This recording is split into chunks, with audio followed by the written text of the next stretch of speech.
Welcome to the Organizational Transformation Kung Fu Podcast with your hosts, Sandi and Jennifer Long.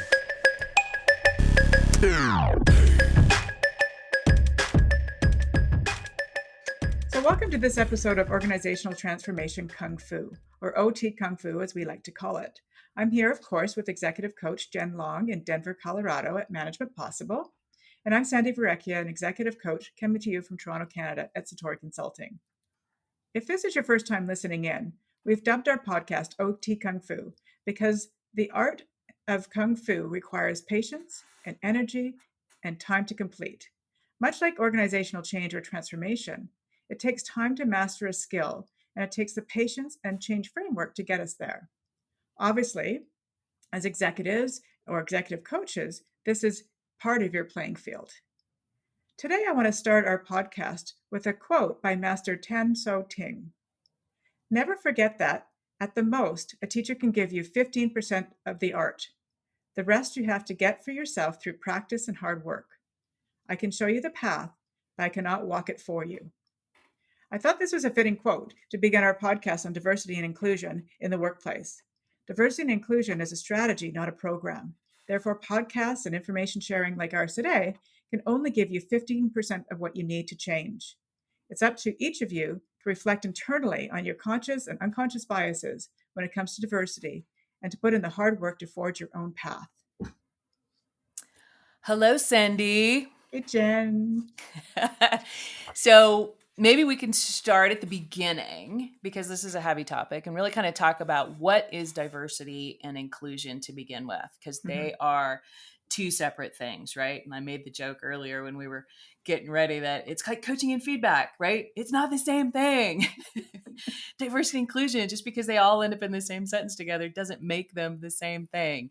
So diversity, right, is the understanding, accepting, and respecting of the differences between people, right? So differences such as faith, race, gender, differences in personalities, culture, ages, ideologies, sexual orientations, and physical abilities, age, generation, race, gender, sexual orientation, skill sets, and backgrounds. That's a really long list because that's as it should be, right? That's what we're talking about. Whereas inclusion in a workplace culture, that's about removing barriers. That's about removing discrimination. That's about looking at conscious and unconscious biases.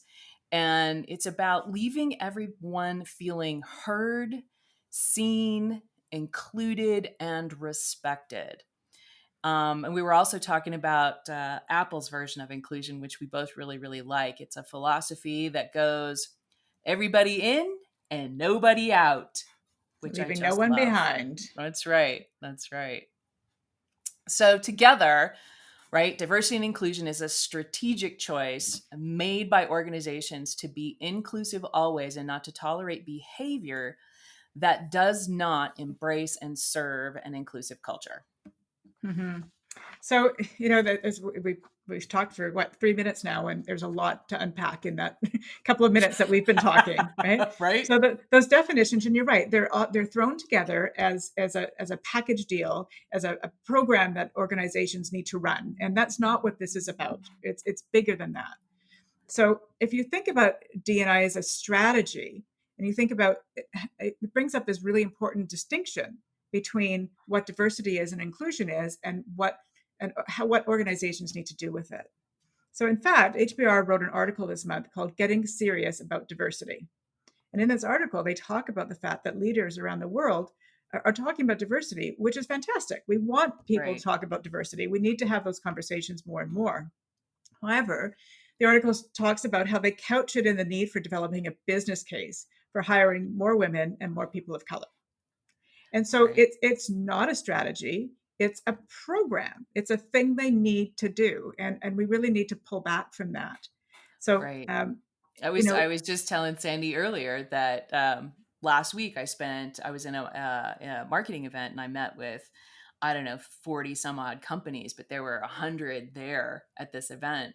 And every single one of them had an effort, quote unquote, around diversity inclusion, which meant they were looking for answers from vendors. What do we do? That's I'm going to program, not imagine strategy. that Yeah. your vendors all had a program just fit for them, right? That's what Because I'm it's guessing. That's yeah, what I'm because guessing. Yeah. it's not about strategy. It's about a program. It's about Yeah. rolling something out and hopefully it sticks, much like some of the other things that organizations do. But anyway, Right. topic for another day. Um, but I think the point there is that it goes so way past just gender and color, right? To really get the reap the benefits of having a diverse workplace and culture, you have to think of diversity as a much broader strategy within an organization, I Oh, for think. sure. Yeah, absolutely. It's bigger. It's super important because these are the things that I mean, why, right? So why do you want to do it? What's the impact? What are you trying to achieve by putting effort into diversity inclusion, right? What's the Mhm. outcome?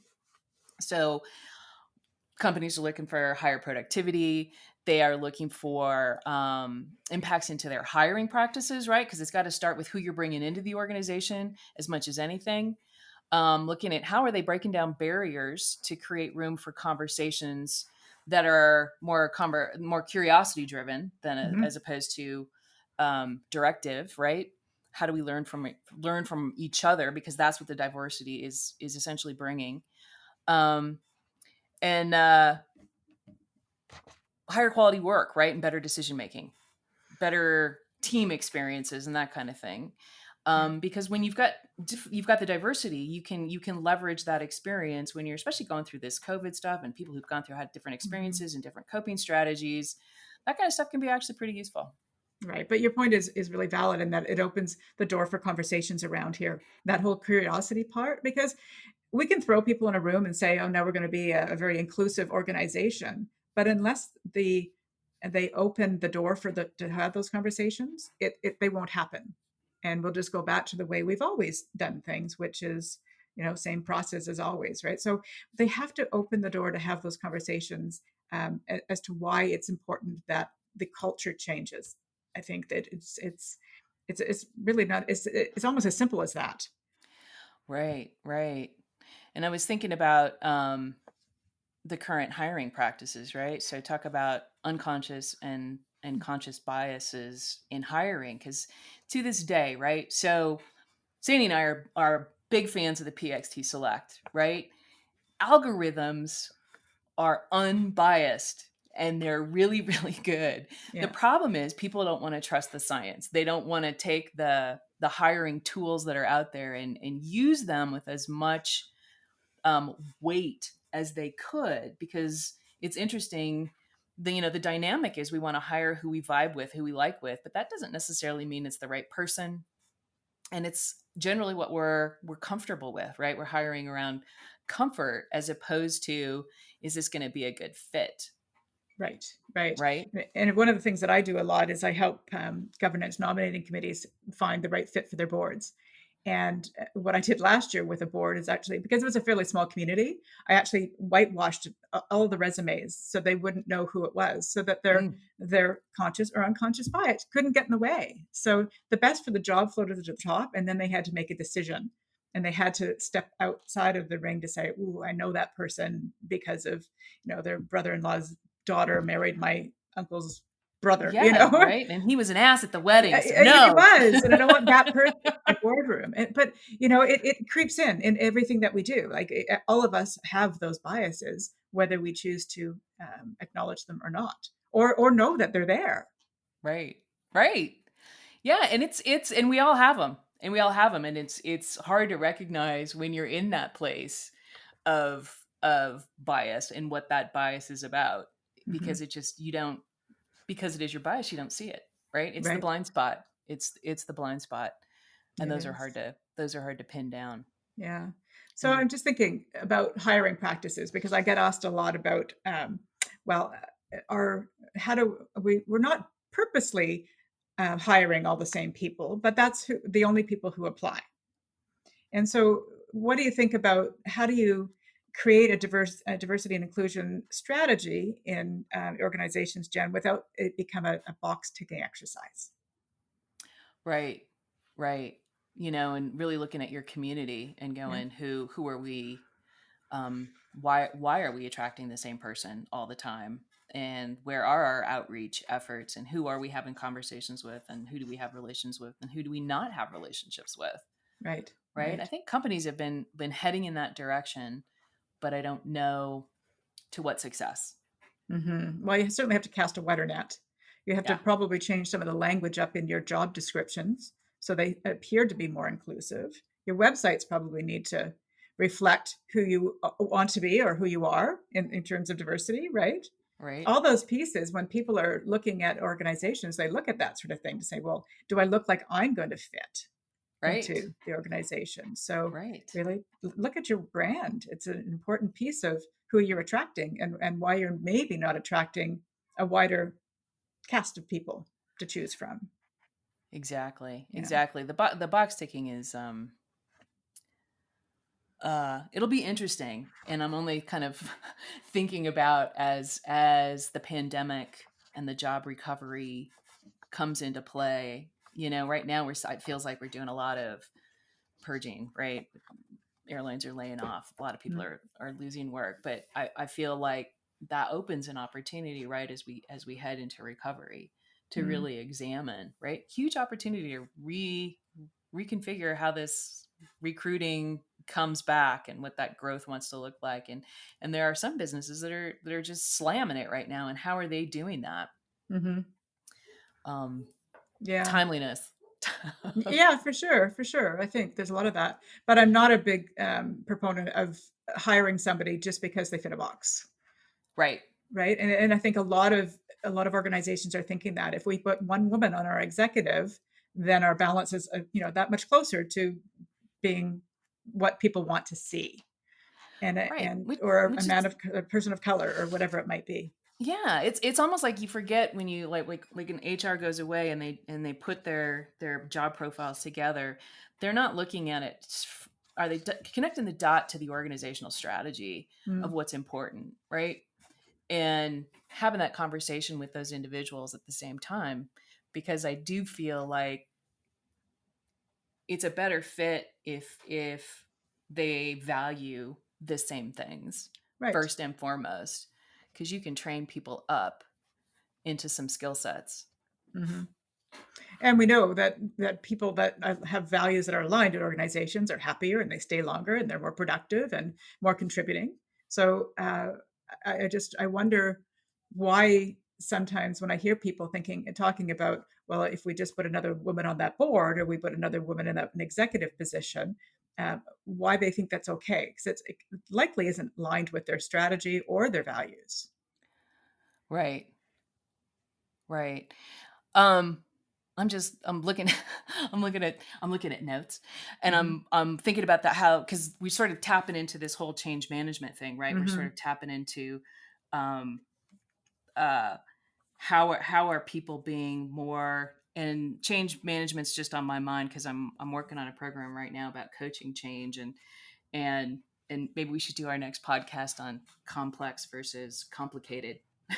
Hmm. Because to me this is a complex Yeah. kind of There's so many sides to strategy, right? this. There's so many pieces to it relative to why are we doing it, what is it touching, how many things does it touch, how are we thinking about it,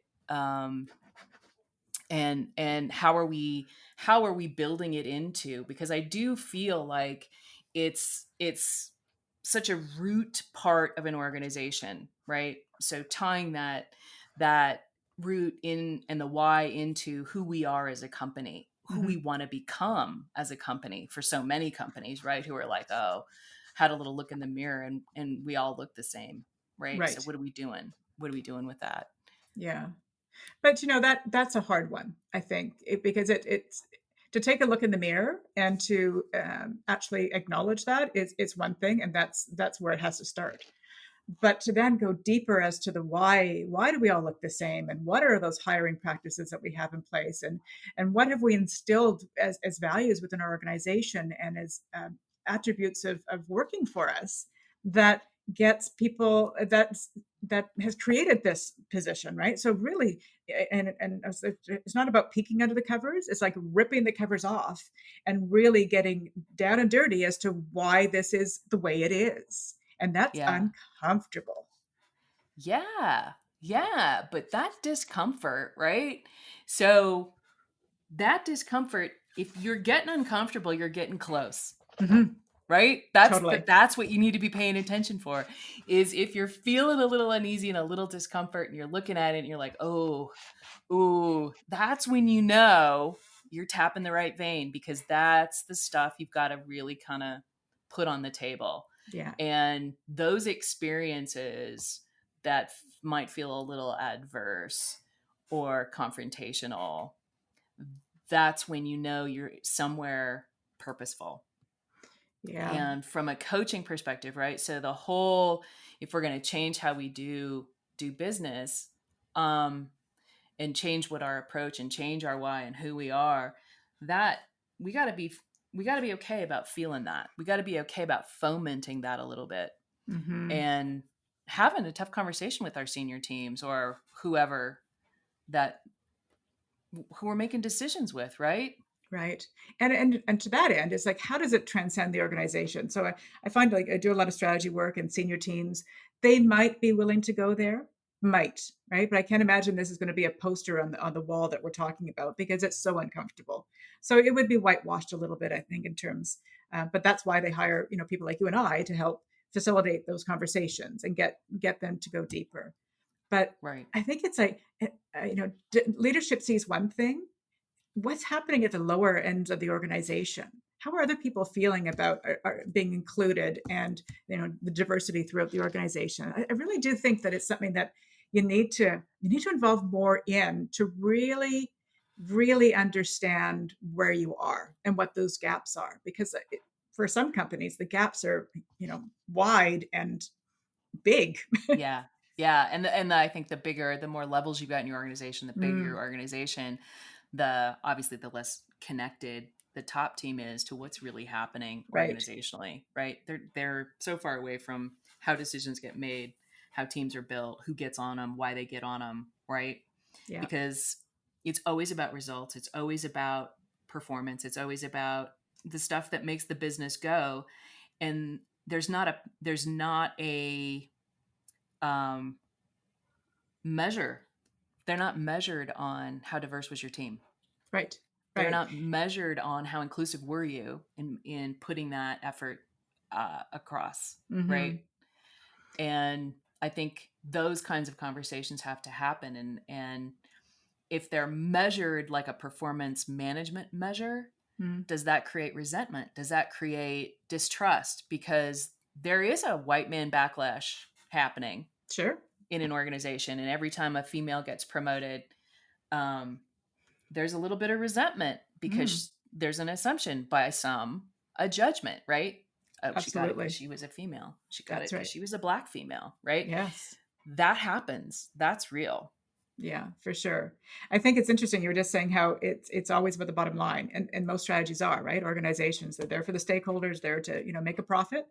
But the HBR article that I was talking about talks about diversity is not doesn't just because you add diversity into the mix doesn't mean that you instantly get results, right? There's a lot that goes into it. So their analogy was, it's not just about adding diversity and stir, and Right. and then pop it in the oven and whoa, we've got a diverse and inclusive organization. There's a lot more that goes into it in order for that to actually happen. Well, right. So it gets down to that other piece of, are you really building relationships in your organization, and Mm-hmm. um what end are you willing to go to actually know other people that you work with? Because I mean, if this is in every industry, and an obvious one is like when you look at people in the performing arts, right? People in the movie business or whatever, they always have they travel in packs, right? They always hire the same cameraman, they always hire the same, Mm. because it's like when you know someone and you can rely on them, you bring them into your team, right? and Right. and that's we're tribal, that's how we operate. Yet at the same time, the best collaborations are with the biggest diverse kind of perspective. I mean, in performing arts, again, is a great example because they, by design, have to bring all the different perspectives to make a cohesive result. Right. That's a really good way of looking at it. I wonder why organizations haven't looked to that stream of employment as a way to reflect on what could be versus what is. Right.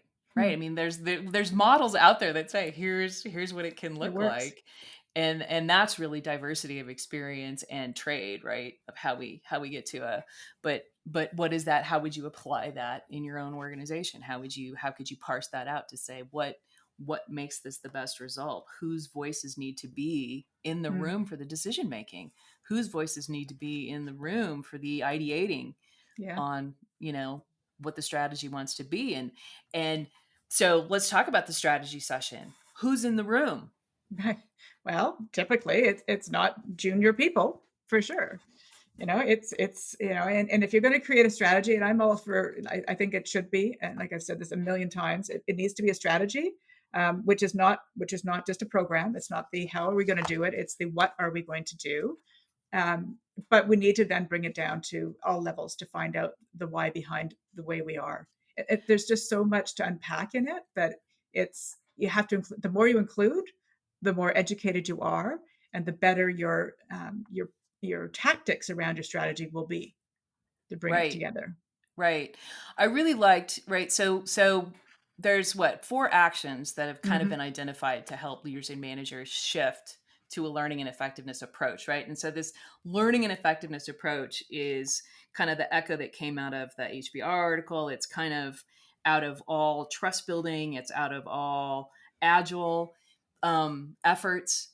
Is how fast do we learn? How good are we at learning? And Hmm. when we take learning as the fundamental driver, what can we get from this? What do we do with this information? How do we apply this information, right? What does Right. this mean? How do we make meaning, which is a huge leadership skill? That's a huge piece of diversity, right? Hmm. Is the learning strategy. This is Hmm. this is how do we learn? And I think if you're going to get from where you are and looking at yourself in the mirror and not liking it to a place of actual diversity and inclusion, you got to be willing to learn. You Yeah. got to be willing to learn at speed, right? In all things that you're doing. So the actions that are kind of this learning effectiveness approach is what? Building trust, Yes. right? That's the first one. What are we Right. doing? What are we doing to build trust? What are we doing to actively work against two things: discrimination and subordination? Right. So discrimination feels like policy, feels like opportunity, Hmm. right? And subordination feels like structure, Yeah. right? Are we getting flatter? Are we becoming more team centered? Are we becoming a little bit Hmm. more egalitarian and less title based? Hmm. I think also too it comes into that whole zero tolerance policy in that piece, right? If you're going to do something like this, you can't be halfway, Right. right? And so it comes back to if people are subordinate toward this particular, if you look at subordination in a different light, if they're insubordinate toward where you're trying to take it, what are you going to do as an organization to write their path, or maybe they're not on the right path, maybe they need to leave, right? But Hmm. are you willing to take a zero tolerance policy Approach. toward this sort of thing, right? Which is not easy It's because all it good then until your top performer turns out to be oh discriminating. oh my gosh, I was giving a talk a couple of years ago on bullying, and hot topic, it still is, but a couple of years ago, and the woman in the front row said, well, what do you do when your bully is your star sales manager? Mm. Your VP of sales is the bully. Hmm. And what do you do? Because organizations, a lot of them will talk one way, but when they're driving results, they'll look another way. Right. And that's a great example of we're talking about diversity and inclusion. You can't be half in, Right. right? Either you value it or you don't, and that is Right. the perfect example of, is that an opportunity for you to stand in your value? Yes, Because exactly. by doing nothing, by allowing the bullying, you are subverting your value, Yeah. and everyone sees it, and Everyone they sees are it. judging you. Yeah. It's an easy answer, but it's not one people like. No, no. And I don't know how many, and not to pick on the sales managers out there because they're not all bullies, but where They're that not, will but come you got a lot of through. diva stuff. Like they'll mistreat the internal service people. I mean, it's a Sure. culture, right? That's been rewarded. And when people get rewarded on closing big deals, the behavior tells you what the organization values. Right. Right. Yeah. So standing in your values, you can't be half in, half out. You can't be half in, half out on approach to bullying. You can't be half in, half out in your approach to diversity and inclusion. And so Right. you got to get crystal clear on what it is that you're standing for, and then stand behind it. And that's not easy stuff. Like this is not like Yeah. you're. It's are you willing to say no? Are you willing to stop doing things? Are you willing to move people Yeah. into different teams? I mean, Or out. yeah, exactly, or out of the organization because Yeah. they no longer fit with the value structure. But that is why you have values. Mm-hmm. And Oh, what? They're not just something on the wall written behind me? it's interesting. I was also just learning, this is like a whole tangent I'm going to go off on for Okay. just a second. But I was learning about this. It's like an ancient mathematical study of values, right? It starts with Socrates. And in the 60s, this other guy, this doctor, I can't even remember his name, another podcast. We'll do another podcast on it. That studies the science of what we value and what values are. And so there's this hierarchy of values, and how people think about things is how they show up in this hierarchy of values. And there's a correlation into nature. And when Okay. people act in accordance with nature, and when people act in this hierarchy, the way it's structured, that is when we are at our best. And at the very top of this hierarchy of values, it's kind of this people first approach, right? It's how we get to the food chain, right? When you look at it, when you kind of stand out of it and zoom out and go, well, of course, right? We're tribal. And if we're all protecting each other and working together well with each other, that's how we survive. Right. But it seems it really comes into play in terms of when you are working in an organization, if they're a people first organization, right? Everybody in, nobody out. Right. It changes how people show up. And Right. it's a pattern in nature. So I'm just adding that in there. It's mathematically based. It lives in nature, and it's been studied. And that's another whole conversation. So it's got to be true. But No, it supports, right? It supports absolutely this. supports it. But I think the other thing, which is not mathematically based, but this whole notion of things need to come from the top, and so your leaders need to walk the talk, right? So it's not just about talking it; they need to walk the talk. And if you're going to be a people first organization, it has to come loud and clear through your leadership all the way down to that person who just got hired yesterday. And part of the onboarding program needs to be, these are our values, like even before the onboarding, the hiring. And I think Tony talked about this in our podcast with him, right? About who are we hiring? Are we hiring that reflects our values, or are we hiring people that have a skill? And his whole thing was about, no, we're going to hire in reflection of our values, because we can, as you said before, teach them everything else. Well, exactly. Because if I feel like these are my people, if I feel like I've found people I can vibe with and we're all centered up around the same things, what is my willingness, right? Talk about engagement. Sure. What is my willingness to go the extra mile, to self-teach the skills I need to get, to spend the extra time to really go, okay, I got to get better at this because I don't want to let my team down. These people are important to me. Yeah. That all comes together, right? And if I don't know those people, if they look different than me, they've come from someplace else, their native language might be different, right? If I don't really have a good sense of that, and if I don't put the effort in to at least be curious and meet this person and understand them, that connection is not there. Right. And that's the effort. That's the part that you really have to know people. I had a great experience coaching a gal who emigrated from Bosnia, and she talks a million miles an hour, and she's she's got great energy, but you've got to get past her demeanor and her accent to kind of get to know her. But once you've had there's nothing like a coaching session, right? You get to know people very, very quick. But how many Yes. people in a work environment have that, right? They're not sitting down going, tell me about yourself and what's going on for you. But what I would say is try that. If you're on a team and you feel like you're not connecting to somebody, the first thing you should do is try and connect. Yeah. Because that is how you build muscle to open the door for your own willingness to, right? This goes back to curiosity, which is what we kind of mentioned at the top. If learning and curiosity is valued as a skill set, because that's how you get to the better decisions, that's how you build faster teams, right? And what are you doing it's not just a pizza party, it's not just a social, it's sure. 1-to-1 to 1-to-1. And if I'm on a team of 15 people, I got to have 15 one-on-ones to know everybody on my team. When I used to coach the MBA program at the university here, you've got these executive MBAs come in, average ages like 35 to 40, A-type personalities. And one of the exercises we did on the second night that they're together, they've never met each other, second night together, was very much about that, providing space for them to have those curiosity-based conversations. What did I just see about you that within the last day that I can celebrate? And then you tell me more about you and tell me what you see in me. And wow, the 2 hours, an hour and a half spent on these teams of 10 to 12 people to really get deep about who they are and what they like and what they don't like, and open up, right? Right. It's that space to be Right. curious. It's that space to want to learn and embrace the diversity of others. Right.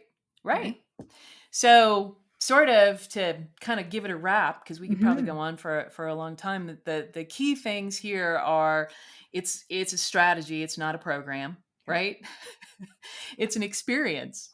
Yes. And it's as much the responsibility of the team at the top. And I'll say, when you're putting your strategy together, who's in the room? Yeah. Whose voice should be at the table as you guys come up with your strategies? Think about that.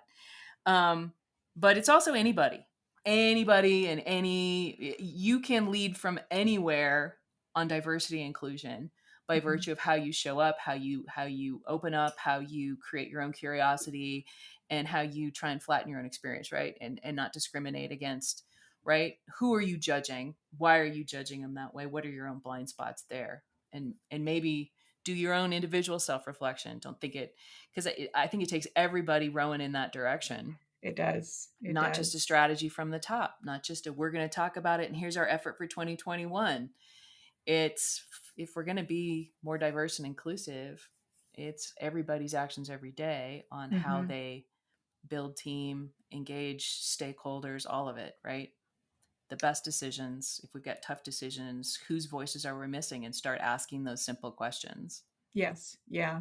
No, I think you've nailed it. I think in the effort, I like the idea of the personal self-reflection, organizational reflection, and individual self-reflection, because we all play a part in our organizational cultures.